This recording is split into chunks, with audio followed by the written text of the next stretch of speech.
विफाकी हुकूमत का IMF की मुशावरत से बजट का मुसव्वदा तैयार। बजट की हतमी मंजूरी कल विफाकी काबीना के खुसूसी इजलास में ली जाएगी। मंजूरी के फौरी बाद विफाकी हुकूमत बजट पार्लियामेंट में पेश करेगी। विफाकी बजट का हुजूम 17,500 अरब रुपए से 18,000 अरब रुपए तक रहने का तखमीना। सरकारी मुलाजमीन की तनख्वाहों में 10% और पेंशन में 5 से 7.5% इजाफे की तजवीज़।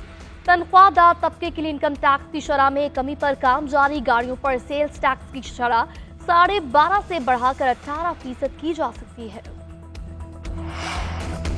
हुकूमत इक्तिसादी तरक्की समेत अहम मौशी अहदाफ हासिल करने में नाकाम। रवा माली साल का कौमी इक्तिसादी सर्वे आज पेश किया जाएगा। शरह नमू का हदफ 3.6%, कारकर्दगी 2.6% रही। 10 माह में तजारती खसारा 21 अरब डॉलर से जायद। पैदावारी शोबे की ग्रोथ 1.34% रही। हदफ 4.4% था। मौशी हुजूम 410 अरब डॉलर रहा। फी कस आमदन 144 अरब डॉलर बढ़कर 1680 डॉलर। बैरूनी कर्ज 131 अरब डॉलर और ज़र मुबादला के ज़खायर 15.6 अरब डॉलर रहे। बजट में ऐसी इस्लाहात ला रहे हैं कि मुल्क आगे बढ़ सके। वज़ीर खजाना मोहम्मद औरंगजेब का कहना है, 1 साल में वज़ीर आज़म शहबाज शरीफ की क़यादत में मौशी बेहतरी आई। अब हर कोई मान रहा है कि मुल्क की मईशत बेहतर हो चुकी है। एक रात में सब कुछ तब्दील नहीं किया जा सकता, कुछ वक्त दरकार है। आज रवा माली साल का इक्तिसादी सर्वे पेश किया जाएगा। बजट कल पेश होगा। वज़ीर खजाना ने पाक भारत जंग के दौरान मीडिया के किरदार को सराहा। सदर मुमलिकत का मुल्की तरक्की और खुशहाली के लिए मिलकर काम करने पर जोर। कहा, पाकिस्तान में तरक्की करने की बेपनाह सलाहियत है। मईशत को मजबूत बुनियादों पर इस्तेमाल करने और खुद कफील बनाने पर तवज्जो देना होगी। ज़राअत हमारी मईशत की बुनियाद है। मुल्क को ज़राई शोबे पर तवज्जो देने की जरूरत है। किसानों को सपोर्ट करके मईशत को तरक्की दे सकते हैं। सदर का भारत में बढ़ती शिद्दत पसंदी पर तशवीश का इजहार। कहा, भारत में अक़लियतों खुसूसन मुसलमानों और मसीहों को तासुब और जुल्म का सामना है। भारतीय हिंदुत्व नजरिए से पूरे खित्ते को खतरात लाहक है।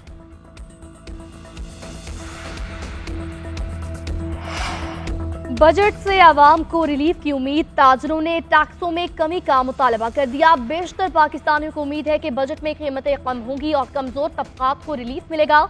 बाज़ अफराद ने कहा, बजट में बहुत से टैक्स और हुकूमती पॉलिसी इकदाम अफरात इज़्ज़त को मुतासर कर सकते हैं। मारूफ सरमायाकार अकील करीम ढेडी का कहना है कि IMF की शराइत की वजह से आइंदा बजट से आम लोगों के लिए ज्यादा रिलीफ की तवक्को नहीं है। ट्रेडर्स एसोसिएशन के सदर अजमल बलोच ने हुकूमत को रिलीफ देने की तजवीज़ दी। सदर किसान इत्तेहाद खालिद महमूद खोकर का कहना है, हुकूमत बजट में किसान को रिलीफ दे।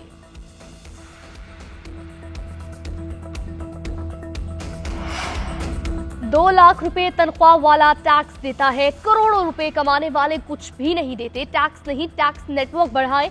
वज़ीर आला पंजाब की मुतल्लिका इदारों को हिदायत, टैक्स बढ़ाने की तमाम तजावीज़ मुस्तरद कर दी। कहती है, टैक्स बढ़ाकर अवाम पर बिलावजह और बोझ डालने की इजाजत नहीं दी जाएगी। रजिस्ट्रेशन कराने वाले को सजा मिल जाए और टैक्स चोरी करने वाले मजे करते रहें, ये नहीं होगा।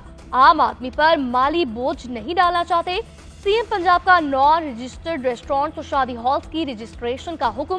Punjab revenue authority, mines and mineral और दीगर डिपार्टमेंट्स को रेवेन्यू के नए मौके दरियाफ्त करने की हिदायत।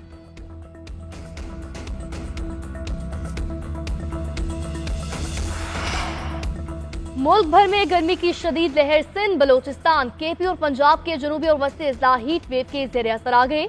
लाहौर और सरगोदा में दर्जा हरारत 44 डिग्री को छूने लगा। मुल्तान में पारा 42, बहावलपुर 41, डीजी खान में 43 तक पहुंच गया।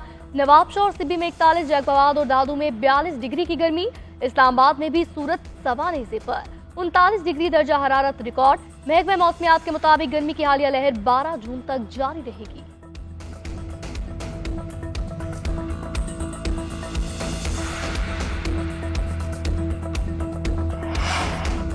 कौमी एयरलाइन का बाद अज हज ऑपरेशन कल से शुरू होगा। 10 जुलाई तक हुज्जाज किराम को हुज्जाज मक़दस से पाकिस्तान वापस लाया जाएगा।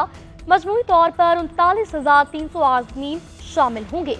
तर्जुमान PIA के मुताबिक क़ब्ल हज परवाजों के शेड्यूल की बाकायदगी का तनासुब 90% से ज़ायद रहा। बाद अज हज ऑपरेशन भी कामयाबी से मुकम्मल किया जाएगा।